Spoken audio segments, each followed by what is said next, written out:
Hola a todos y sean bienvenidos a este nuevo vídeo sobre reseñas de novelas de Warhammer 40.000. Es el turno de hablar del libro número 23 de la saga de la herejía de Horus, Ángel Exterminatus, escrito por Graham McNeill.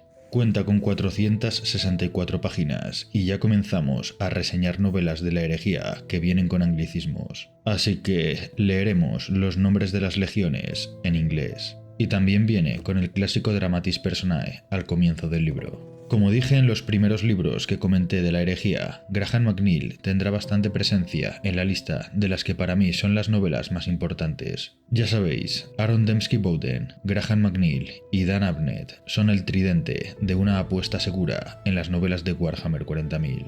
Si en algún momento dudáis en leeros alguna novela de Warhammer, si la ha escrito alguno de estos autores, seguramente sea buena. Bien, pues esta novela es la continuación directa de Fulgrim. De hecho, en mi opinión, creo que se disfrutarían más si las leyésemos seguidas, aunque una sea la número 5 y la otra la número 23. Yo no las he leído en ese orden, pero echando la vista atrás, creo que tendríamos los acontecimientos de las 5 primeras novelas mucho más frescos, y tendríamos más recientes las historias de sus personajes. Pero esto es una simple anotación personal como curiosidad, así que no lo toméis demasiado en serio. La novela tendrá como protagonistas a Perturabo y la Legión de los Guerreros de Hierro, y a Fulgrim y a la Legión de los Hijos del Emperador. Esta es la novela donde nos presentan por primera vez y más a fondo a la Cuarta Legión, los antagonistas principales de los Puños Imperiales, conociendo más profundamente los motivos que llevaron a Perturabo a unirse a Horus y su causa. Y por otro lado, también tendremos a Fulgrim y la Tercera Legión, continuando lo que comenzó en la novela número 5 de la herejía, sucumbiendo a la perversión más absoluta del influjo de Slanes.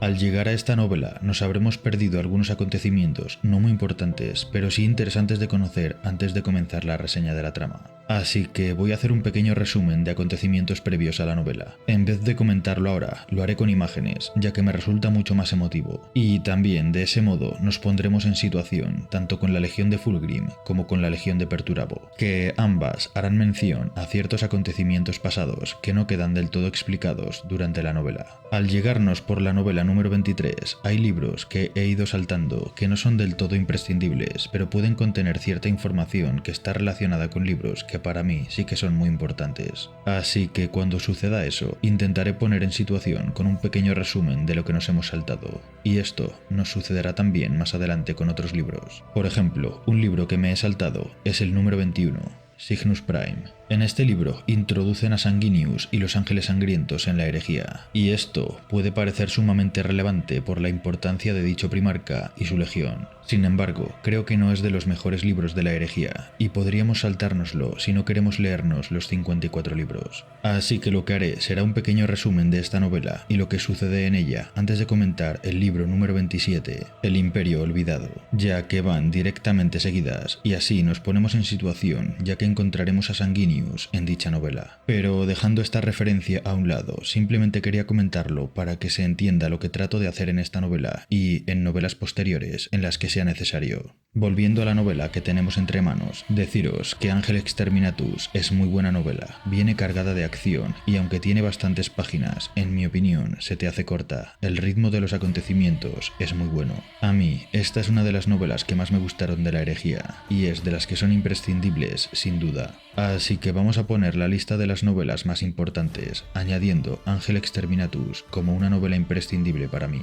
También quiero añadir que esta novela está cargada de intriga y oscuridad, y a pesar de que los acontecimientos de la herejía son una precuela y mucho de lo que sucede en ella es por todos conocido, hay novelas como esta que realmente es muy posible que los detalles finales que relatan sigan siendo un misterio para muchos, así que trataré de dejar en el aire lo más importante de los acontecimientos. Los que hayáis leído la novela sabréis a qué detalles me refiero. Y bien, después de todo este rollo que he soltado, ahora sí, vamos a pasar a comentar un resumen previo de los acontecimientos de la novela, y después pasaré pasaremos a la reseña de la trama y como siempre al final sacaré una conclusión personal de la novela. Y aunque he dicho que no desvelaré los detalles más importantes, algún spoiler puede que encontremos, sobre todo de los acontecimientos previos. Así que para los que no quieran conocer ningún spoiler sobre las novelas de la herejía, pueden cortar el vídeo al comienzo de la reseña de la trama, que haré a continuación, o pasar directamente a la conclusión de la novela si quieren conocer algún detalle más. Por el contrario, si queréis seguir los acontecimientos de cada libro hasta llegar al número 54 de la herejía, podéis miraros la reseña de la trama que voy a realizar con cada novela.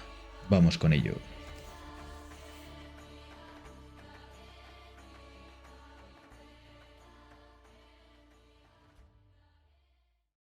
Nos encontramos en el sistema Ichban. Las consecuencias de la masacre y exterminio de decenas de miles de astartes leales al emperador han marcado el corazón del imperio. Pero no solo ha dejado secuelas en las legiones leales. El primarca Fulgrim, después de los acontecimientos de Ichban V, terminó poseído por un demonio del caos de Slanesh. Un demonio que se alojaba en la espada que encontró en el templo Laer tiempo atrás. Esa espada que albergaba encadenada la esencia de un poderoso demonio que poco a poco fue corrompiendo a Fulgrim, haciéndose fuerte en su interior. Pero la historia de Fulgrim no terminará aquí. Después de Ichban V, los primarcas traidores tienen una reunión conjunta para decidir el futuro de la guerra. En esa reunión, Lorgar Aureliano, gran conocedor de los secretos de las entidades de la disformidad, identifica al demonio en el cuerpo de su hermano Fulgrim e intenta expulsarlo o matarlo. Horus Lupercal detiene a Lorgar y permite vivir a Fulgrim y a la criatura de su interior, y les envía a Marte, a reforzar al Mechanicum Oscuro en la toma y control del planeta del Omnisia. Pero Fulgrim, el primarca poseído, desobedeciendo las órdenes, se embarca junto a su legión en una campaña diferente contra un mundo forja del Mechanicus llamado Prismática. El comandante Eidolon comenzó a cuestionar a su primarca poseído, que ya no lo reconocía como tal, percatándose de que había cambiado, de que ya no era el mismo. Fue decapitado por Fulgrim con la espada Anatam, esa famosa espada que hirió de muerte a Horus tiempo atrás. Después de la decapitación, Fulgrim colocó la cabeza cercenada del cuerpo de Eidolon en el vino que compartiría con toda su legión para que todos los capitanes bebieran de él, siendo esta una de tantas prácticas hedonistas que tanto les gustaba a la Tercera Legión. Posterior a la muerte de Eidolon, el resto de capitanes de la legión comienzan a tener dudas de la identidad real de Fulgrim, y estos se enfrentan al primarca para tratar de exorcizar al demonio que lo tiene poseído. Usando un intenso ritual de tortura, el poderoso espadachín Lucius se da cuenta de que se han equivocado. Fulgrim ya había expulsado al demonio tiempo atrás, logró vencer a esa entidad que parecía que lo había derrotado, encadenándola para toda la eternidad al siniestro retrato del primarca que se encontraba colgado orgulloso en el esplendoroso teatro La Fenice. Durante todo ese tiempo que se encontró sometido, Fulgrim adquirió nuevos conocimientos sobre la disformidad, creándole el deseo de pasar al siguiente nivel de iluminación. Y para conseguirlo, necesitará a su hermano Perturabo y su legión de los Guerreros de Hierro.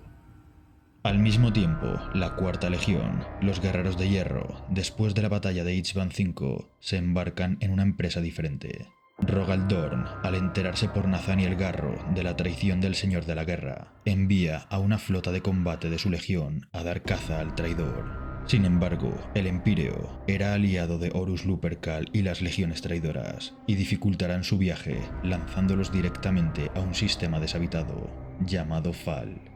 Perturabo, con todo el grueso de su legión, se traslada al sistema Fal a emboscar a la flota de los puños imperiales, sus eternos rivales. Y como si estuviera todo planificado, Perturabo aparece de la disformidad e intercepta dicha flota en el sistema Fal, dándose lugar una tremenda batalla en la que los hijos de Rogal Dorn se vieron obligados a retirarse, no sin antes humillar a los guerreros de hierro en la batalla, llegando incluso a abordar la nave insignia de Perturabo y enfrentarse al primarca de la Cuarta Legión en su propia cámara del trono. Sin mucho éxito, debo añadir, ya que la bestialidad de primarca que era Perturabo aniquiló a cada uno de los astartes de los puños imperiales que se puso delante. El resultado de la batalla es incierto. No se podría decir que ninguno de los dos bandos obtuviera la victoria. La flota de los puños imperiales se retiró por orden de su primarca y no pudieron lograr con éxito el objetivo de su elaborado plan de asesinar a Perturabo en su propia nave. Pero la flota de los guerreros de hierro, más numerosa que la de los puños imperiales, sufrió muchas más bajas gracias a la maestría táctica de las defensas de los hijos de Rogaldorn. Así que a pesar de la retirada de los leales, esta batalla dejó secuelas en el orgullo de los guerreros de hierro que no terminarán de olvidar. Estos acontecimientos de la tercera y cuarta legión suceden entre la novela número 5 y la novela número 23. Las consecuencias de la batalla de Fall serán nombradas por los guerreros de hierro en esta novela, y del mismo modo las consecuencias de la posesión de Fulgrim también tendrán sus referencias importantes. Así pues, es interesante conocer esta información antes de embarcarse a leer la novela Ángel Exterminatus. Y ahora sí, ya puestos en contexto, continuamos con los guerreros de hierro y los hijos del emperador en la reseña de la trama.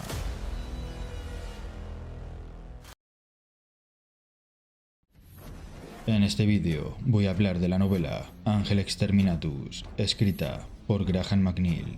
La trama está ambientada en el milenio 31, poco tiempo después de la masacre de Ichban V y del enfrentamiento entre las flotas de combate de los guerreros de hierro y los puños imperiales que se dio lugar en el sistema Fall. Perturabo, sin órdenes directas del Señor de la Guerra y resentido por la dudosa victoria contra los hijos de su hermano Rogaldorn, se embarca en solitario en la toma y conquista de un planeta bajo control imperial, Hydra Cordatus. Este planeta poseía una fortaleza defendida por astartes de los puños imperiales que aún no había regresado a Terra por orden de su primarca para preparar las defensas del Palacio Imperial. Algo que Perturabo aprovechará para tomarse como venganza personal la aniquilación de este mundo. Un mundo que en el milenio 31 no tiene ningún valor estratégico para la guerra de Horus, pero que es una oportunidad perfecta para humillar a la legión de su odiado hermano, Rogaldorn. Tras la victoria de la Cuarta Legión sobre el planeta asediado, la flota de combate de Fulgrim y los hijos del emperador acuden a reunirse con Perturabo y los guerreros de hierro para solicitar su ayuda en una empresa de suma importancia para el Fénix. Fulgrim tiene información importante sobre un arma inmensamente poderosa que sería capaz de decidir el futuro de la guerra, y le pide a Perturabo que lo acompañe, ya que necesita de su habilidad innata en el arte de asediar y superar fortalezas. Fulgrim, acompañado de un Eldar Drukhari, le cuenta una historia ancestral sobre un imperio ya extinguido. En una época ya olvidada, los Eldars dominaban la galaxia. A causa de su ambición desmesurada, el rey de una civilización se alzó contra el imperio Eldar opresor, y superándolos en número, hizo tambalearse los cimientos del imperio. Los Eldars le pidieron a sus dioses que los ayudaran a exterminar al rey rebelde. Y los dioses en contestación les conceden a sus hijos la ayuda deseada. Dan vida a un semidios implacable que luchará junto a sus hijos contra el reino sublevado. Pero este semidios, este arma Eldar, estaba lleno de poder destructor. Habían creado una abominación incontrolable que haría pedazos la galaxia. Y los Eldars, junto con la ayuda de sus dioses, deciden detenerlo, logrando recluir al Ángel Exterminatus en una antigua prisión de donde no pudiera escapar jamás. Y esa prisión se encuentra en una ciudadela Eldar, en un planeta tumba, en el corazón del Ojo del Terror. Un planeta llamado Idris. Perturabo sabe que Fulgrim miente, no se fía de su hermano, lo ve cambiado. Su legión ya no es la obra de arte perfecta que era en el pasado, esa legión infalible en el arte de la guerra. Ahora, en cambio, son una parodia de lo que fueron algún día, una legión al servicio de los placeres más depravados. Encuentran en el dolor la satisfacción más gratificante, en las sustancias que consumen el camino a un estado superior de conciencia, y en los sacrificios que cometen en el éxtasis que da sentido a su existencia. Una legión que no podría ser más diferente a la rigurosa doctrina disciplinaria de los guerreros de hierro. Sin embargo, Perturabo sabe que en toda esa mentira hay algo de verdad. Quizás un arma Eldar ancestral muy poderosa se encuentre en esa ciudadela, un arma que los Eldars llamarían Ángel Exterminatus. Y Perturabo quiere ese arma para él. Así que decide acompañar a Fulgrim y superar las defensas Eldar de la ciudadela alienígena. Pero lo que encontrará allí superará con creces la mentira que Fulgrim había elaborado para engañar a su hermano, lo que podría provocar que dos legiones traidoras se aniquilasen entre sí. A causa del inmenso poder del Ángel Exterminatus. La novela tendrá una trama interesante e intrigante hasta las últimas páginas, en las que conoceremos el desenlace. Durante todo el transcurso de la historia, profundizaremos en el funcionamiento interno y personalidad de la Legión de los Guerreros de Hierro y de su primarca Perturabo, deleitándonos especialmente con este último, el primarca de la Cuarta Legión, el Señor del Hierro. Este primarca a mí personalmente me gusta mucho, cómo piensa, cómo actúa y la brutalidad de sus actos.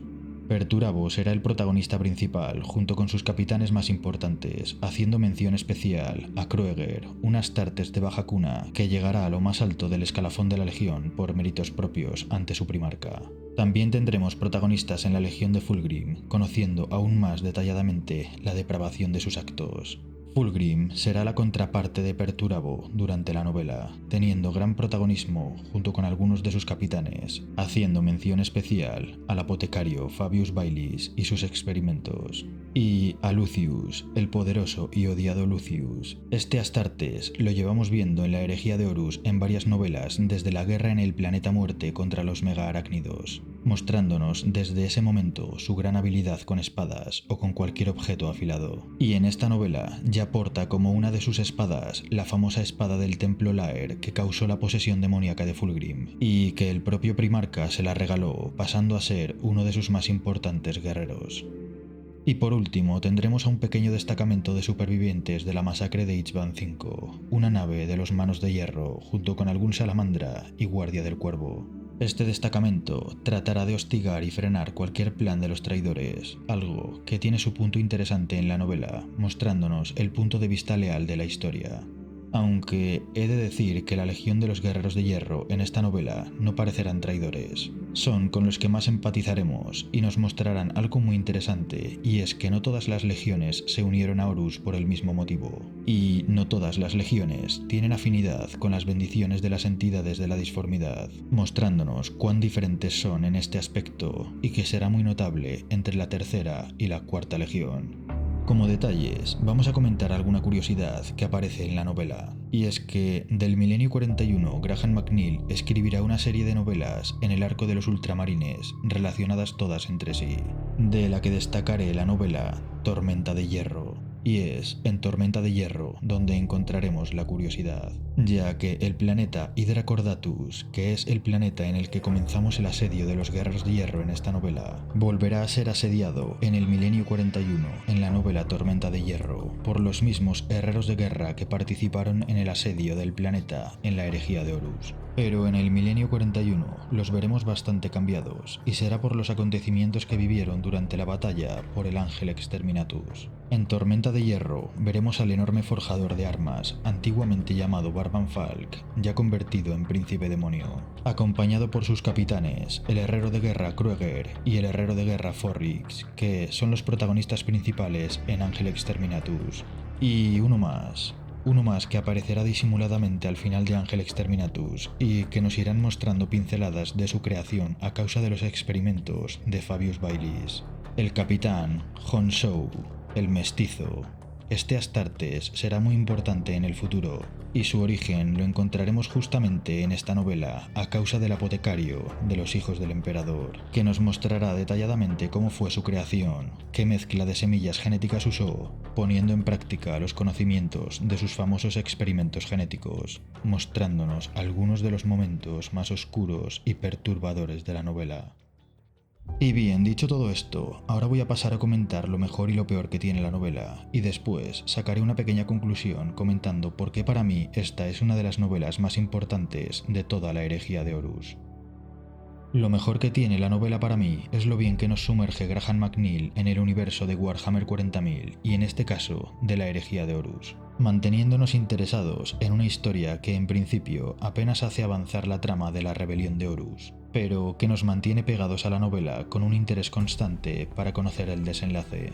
La forma que tiene Graham McNeill de describir a la Legión de Fulgrim me parece brutal. Todos esos detalles me transmite a la perfección ese aura de influencia del dios del caos Slanesh. Del mismo modo que lo hace describiendo a los guerreros de hierro, algo que se le da muy bien como ya veremos en la novela Tormenta de Hierro, que a pesar de no ser de mis legiones favoritas, te transmite también la personalidad de los guerreros de hierro que te hace disfrutar de la novela como si la protagonizara una de tus legiones más afines. Lo peor de la novela yo diría que es un detalle que quizás algunos no pensarán lo mismo, pero que a mí me sacó un poco de la historia. Más que nada porque lo considero un tanto innecesario, pero que Graham McNeill usó esa ayuda de guión para que todo encajara mejor. Y tiene que ver con los restos de astartes leales de Ichvan V, que tratan de entorpecer a los traidores. Y es que se supone que para llegar al insólito planeta ancestral Eldar deben llegar por los canales de la telaraña y una vez allí superar las difíciles defensas de la ciudadela, con lo que Fulgrim cuenta con la ayuda de Perturabo y la Cuarta Legión y un Eldar Drukhari como guía, lo que da a entender que no sería posible para Fulgrim de otro modo. Así que Graham McNeill coloca a otro Eldar Drukhari como guía para los leales, un Eldar que se supone que no quiere que los planes de la Sedienta prosperen con Fulgrim. Cosa que en mi opinión es demasiada casualidad que los Eldar Drukhari, de entre todas sus posibilidades para frenar el diabólico plan de Fulgrim, usen a una nave con tan poco poder de ataque contra dos poderosas legiones astartes. En mi opinión creo que queda como que es fruto de la ayuda de guión de Graham McNeill, queriendo añadir a la historia a los Manos de Hierro para enriquecer la trama y que no esté basada únicamente en las dos legiones traidoras protagonistas. Y más aún viendo la trayectoria que tienen estos astartes de principio a fin, que salvo el épico combate que tiene Lucius con un hábil espadachín de la Guardia del Cuervo, el resto de su aparición en la novela no es de gran importancia. Yo al menos, si los leales tienen esa ayuda de guión, les habría dado un final mucho más grimdark que el que tuvieron. En principio esto no es algo muy malo, pero si tengo que remarcar algo como negativo, sería esto. No sé si a alguien más le dio esa impresión. En conclusión, esta novela no es de las que más acción y grimdark tendrá en la herejía de Horus, tampoco de las que menos, digamos que está en un término medio. Pero tiene dos cosas importantes por las que para mí es una novela imprescindible. La primera es que profundizaremos muy bien en la Cuarta Legión, relatando estupendamente al gran personaje que es Perturabo. La Legión de los Guerreros de Hierro puede carecer de ese carisma innato de otras legiones, siendo una legión poco atractiva a simple vista e incluso poco valorada dentro de las legiones astartes. Sin embargo, tiene un primarca que compensa con creces esa falta de carisma, y esta es una buena novela para conocerlos un poco mejor. El segundo punto importante para mí es que esta es la novela en la que concluye lo que comenzó en la novela número 5 de la herejía, en la que vimos el comienzo de la corrupción de Fulgrim y su legión, y con la que concluiremos su trama, mostrándonos el punto en el que Fulgrim pasará a ser príncipe demonio, y la causa que le llevó a ello. Así pues, puede que esta novela, si la comparamos con otras novelas como La batalla de Khal o la novela Traidor o El Imperio Olvidado, se nos quede un poco descafeinada en cuanto a acción y epicidad. Sin embargo, por la descripción de lo macabro, por lo bien relatado que está todo lo que rodea a la idiosincrasia de ambas legiones, y por la importancia para el lore, mostrándonos el destino de Fulgrim, yo la considero de las mejores novelas de la herejía, siendo para mí una de las imprescindibles. Y sin más, deciros que siento que el vídeo me haya quedado tan largo, pero creedme cuando os digo que esta novela bien lo merecía. Así que espero que este vídeo os haya gustado y os haya animado a leer la novela. Para mí ha sido un placer comentarlo y nos vemos en el próximo vídeo de las novelas de la herejía de Horus de Warhammer 40.000. Hasta pronto.